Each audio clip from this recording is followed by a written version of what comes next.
The global addiction crisis is an accelerating storm, but a quiet network of recovery coaches is stepping directly into the chaos to fight it. These coaches operate in radically different worlds, from high-end luxury concierges in Thailand to unfunded grassroots clinics in Uganda.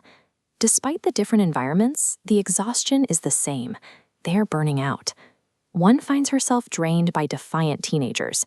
Another is trapped in daily 3-hour phone calls, inadvertently enabling a wealthy alcoholic.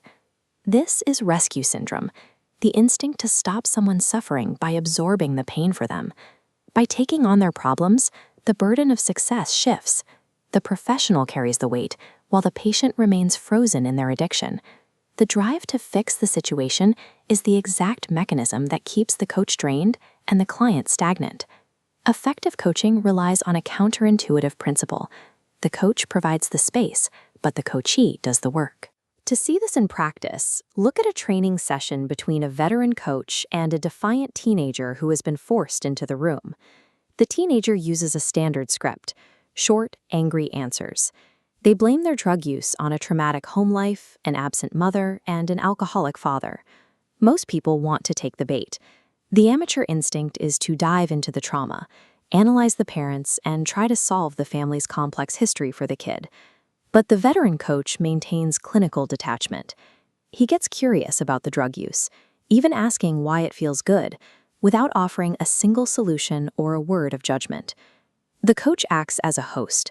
He maintains a stable container for the client's chaos, holding the perimeter without trying to eliminate the mess inside.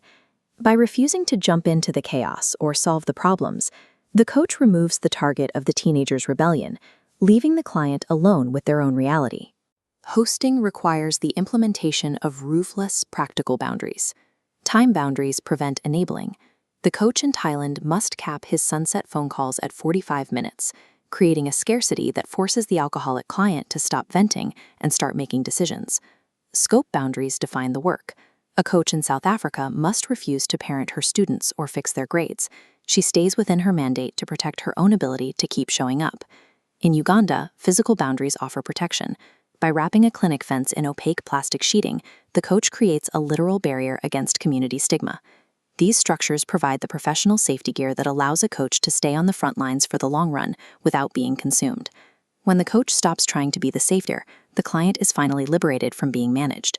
This absence of a fixer creates an immediate vacuum.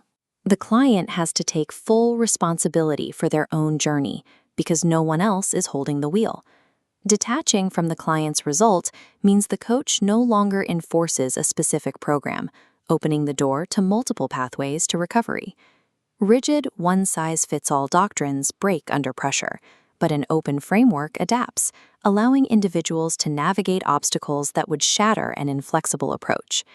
The successful coach walks beside the client as they discover their own solution, rather than dragging them toward a prescribed one. Frontline workers in the mental health crisis survive by dropping the urge to save. Strict boundaries block the crushing weight, transforming it into sustainable practice. This protection makes the work scalable. True support provides the unyielding ground clients need to discover their strength. They learn to carry their own weight because the coach remains solid.